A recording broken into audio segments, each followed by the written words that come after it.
Сайн байцгаана уу? Мөг лунаа зоогта тавтай морил. Та бүхэндээ хаан ширээнд өргөмжлөгдсөн хатан гэх киноныхоо 4-р ангийн яриад өгье.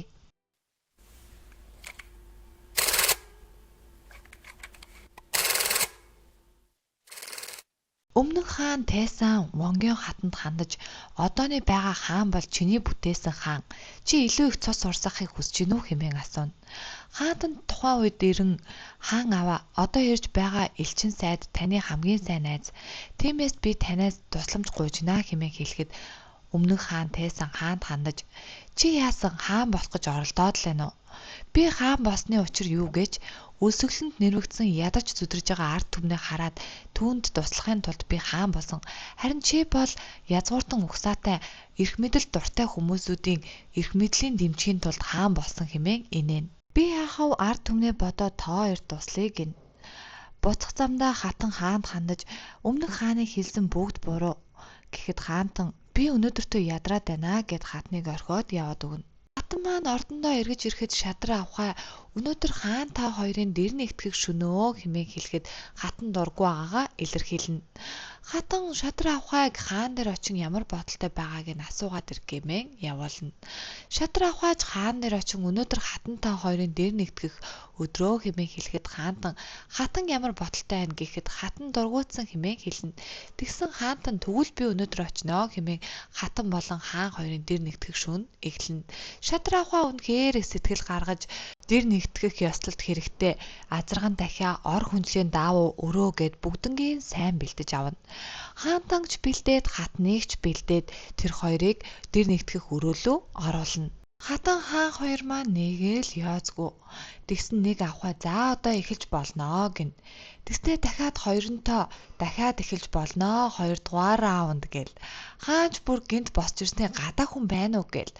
Тэгсэн авахаа орж ирсэн чинь би дөнгөж хаан болоод удаагүй болохоор сайн ёс журмыг мэдэхгүй байна. Тийм болохоор бит хоёр заагаад үгээл авсан. Хатанч бүр гайхаад яг одоо энэ авахыг гарга гэхэд хаантан зүгээр л чи дагаад хий гин. Хатан чи надад юу батлах гээд байгаа юм? Намайг дуулууртай бай хэмээн ингэж байгаа мó гэд дургуутсан хааныг орхин өргөнөөс гарна. Авахаа нарч бөөн асуудал юу болоод байна хэмээн сандралдаж шадраа авахаа хаан дээр очин өршөөгөөрөө энэ бүхэн миний буруу гэхэд хаантан шадраа авахад хандаж дахиж хатантай дэр нэгтгэх шөнийг битгий тавал хэрвээ дахин тавлсан байвал би чиний толгойтой ярина хэмээн шадраа авахад томоохон сануулга өгнө.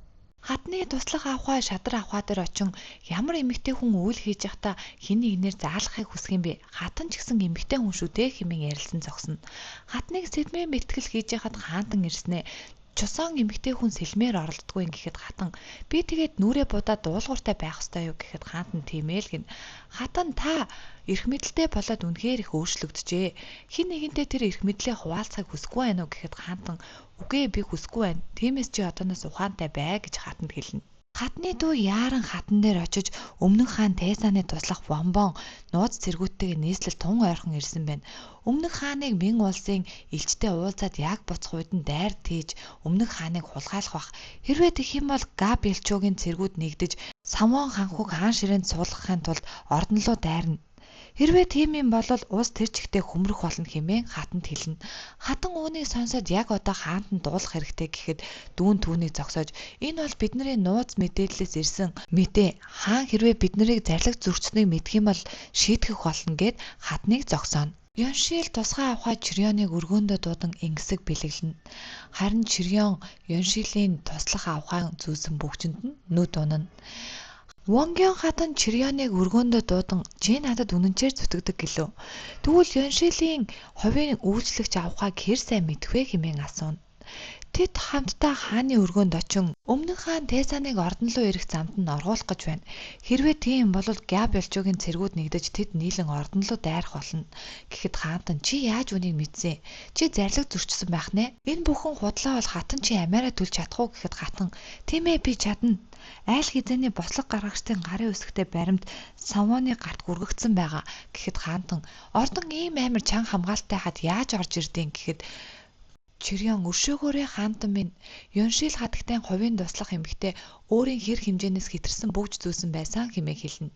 Юншилийн хувийн туслах авахайг байцаахад нөгөөдөг чинь аим гуугаад бүх хүннээ хэлнэ. Ордны тэргүүн авахаа хаанд нь бараалган хэлэхэд хаанд нь маш ихээр хэлгэнэхэд хатан хааныг зогсоож саваа нээдэс сохроор хэн нэгэнд итгээгүй гэж хэлнэ. Хаантан ордны хамгаалттай хамт санваан дээдсийн ордонд очин яг одоо нэгж хэмээн зарлиг болгоно. Бослог гаргагч нарын гарын үсгтээ цаасыг олоход хаантан ах та их орон хаан эзнээсээ урвахыг хүсэе юу гэж асууна. Санваан дээдэс би үүнд оролцоогүй. Тийм болохоор би үүнийг уралт гэж бодохгүй байна. Би өөрийнхөө хүмүүсүүдийн цусыг дахиж харахыг хүсэхгүй байна хэмээн хэлнэ. Хаан Монгион хатанд би чамаас өөр итгэх хүн алга. Тиймээс чи хаан эцгийн минь ордон эргүүлээд аваад ирээч. Энэ зам нэлээд аюултай гэдгийг би мэдж байгаа гэнэ. Өмнөх хаан Тайсан Мин улсын элч нарыг гаргаж өгнө. Баярлаа, баяртай хэмээн зогсож байхад нэг морьтой хүн ирэх ба энэ нь манай Монгион хатан. Хааны хүсэлтээр манай хатан өмнөх хаан Тайсаныг ордонд аюулгүй авчрах даалгавар авсан учраас түүнийг авч явахаар ирсэн нэгхүү. Тэр хэд замдаач гарч ордон руу явахаар болно. Тэдний явах уулын замд нь өмнөх хаан Тайсаны туслах Бомбом өөрийн цэргүүдтэйгээ одолдхийн дайран өмнөх хааныг оруулах гэж оролдоно. Хатны дүү ордны цэргүүдтэй орж ирэн тэднэрт нэмэлт хүч болон энэхүү орголтын зогсооно. Өмнөх хаан Тайсаны төлөвлөгөө нурсан учраас үнэхээр их уурсан манай хатан руу дайрахад Санваан дээдэс ирээд хаан аава та одоо болно. Би энэ ах дүүнрийн тэмцлийг зогсоож байна. Би хаан эзэн үнэнчээр зүтгэхээ амласан гэхэд хаан бүр маш их уурлаад чи ааваасаа эцгээсээ урваа юу? Би тэр мөг алж иж санаа амарна. Огт би зогсохгүй гэд явна.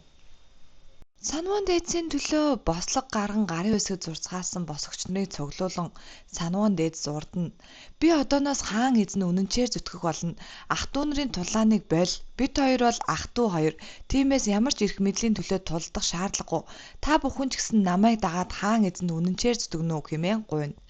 Хаантан ч үүнийг сонсоод зогсож бөгөөд хаанд би үнэнчээр зүтгэнэ гэдгээ амлаж байгаа учраас адууны цустай сархтыг хүртий хэмээн ууна. Хаач мөн Санваан дээдэс миний төлөө зүтгэх учраас та нар ч гэсэн миний төлөө зүтгэмээр байвал босч ирээд энэхүү сархтыг хүртнүү хэмээн хэлэхэд нөгөө босгогч нар нь ч босч ирж хамт хүртцгээв. Юншилийн хувийн туслах авахаа нь хааны бослогын хэрэгт нэр холбогдсон болохоор Юншил маш том шийтгэл хүлээх болно. Үүнийгээ ч мэдж байгаа болохоор үнэхээр их айд сууж байгаа нэ. Хааны тусгай авахаа Чирён Юншил дээр ирэн одоо тань тусалж чадах нэг л хүн байгаа. Энд бол хатантан. Та хатнаас очиж тусламж гуйх хэрэгтэй гэхэд Юншил би хүсэхгүй байвал яах вэ гээл асууд. Чирёнч хатантан минь та хүүгээ бодох хэрэгтэй, ханхууг бодох хэрэгтэй гэхэд Чирён үнэхээр хүсэхгүй байгаагаа дуулгана. Үзэгдэл солигдож хааны өргөөнд түшимдүүд хааны бослогт нэр холбогдсон татварын болох Юншилийг цаазар авч өгнө хэмээн ар араасаа өргөх бичиг орж ирнэ. Хаантан ч үүнд санаа зовж түшмттэйгээ ярин. Би хэрхэн энэ асуудлыг цогцоолох вэ гэхэд түшимд нь та хаантан минь хаан ширээнд суугаад тун хэцүү байсан. Энэ хаан ширээг бэхжүүлэхэд илүү хэцүү байх болно. Тиймээс өөрийнхөө сүр жавхлан баталж харуулan та Юншил татвар эмийг цаазар авч өгнө. Хэрвээ тэгхгүй бол танд ард түмэн болон түшимдүүд чинь эргэлзэх болно хэмээн хэлнэ. Хатан маань агаарлангаа шадар авахайда хэрвээ би татвар эм Юншилийг цаазар авахын зөвшөөрчвөл ард түмэн намайг хааныгаа хардсаар агаад татвар эмийг хороочлоо гэж ярих бах та гэдгсэн чинь шадар авахын үгүй дээ хатан минь та огт бити тэгж бод гэд хатныхаа сэтгэлийг өргөнө. Юншил хатны өргөөнд ирэн хатан бараалхахад хатан түүнийг буцхина. Юншилж өвдөг сөгдөж уйлан хатантан минь та намайг авраач дээ би юу ч мэдээгүй та намайг л авраад өг гэд уйлаа сууж хат нь хаан ирнэ. Хааныг хараад хаантан минь би юу ч мэдээгүй та Юншилийг авраач дээ гээл гуйсан чинь хаантан шууд хатны өргөөнд орсноо. Хатан таны эцэг эрдэм номтой эрх мэдэлтэй маш том зөвшмөл хүн. Тиймээс өөрийн хүмүүстэй хэлэн татвар эм Юншилийн цаазар авах тухай өргөх бичгүүдийг зогсоож чадна. Энэ бол миний сэтгэлээ тайтгаруулдаг хүн. Би хаан хэрнээ нэгмүү татвар эмээг ч аварч чадахгүй байна. Би чамайг энэ хүнийг авраасаа гэж хүсэж ин хэмээн хэлэхэд хатантан маш их уурлан гомдож би энэ хүнд хайртай гэж чи хэлээч. Хэрвээ надаас хүсэх биш гуйвал яг би зөвшөөрье гэсэн чинь хаантан би хаан хэрнээ гуух хэрэггүй гэд хатны хутгийг авснаа шууд Юншилийг дүрчинэ. Ингээд манай киноны 4-р анги дуусах бөгөөд та бүхэнд маань эхний 4 анги таалагдсан бол лайк, subscribe-а дараарай. Хаан ширээнд үргэлжлэгдсэн хатан гэх энэхүү кино маань 12хон ангитай болохоор админ нь айл болох ангиудыг хурдан оруулаад явчих гэж бодож байгаа. Тэгээд найзуудаа миний сувгийг мөн санал болгоорой. Шинээр нээгдсэн сувг болохоор хүмүүс сайн таньж чадаагүй байгаа ч гэсэн идэвхтэйгээр киногоо оруулсаар байх болноо. Баярлалаа. Бай бай. Түгээж чадах хараа түгээцгээе.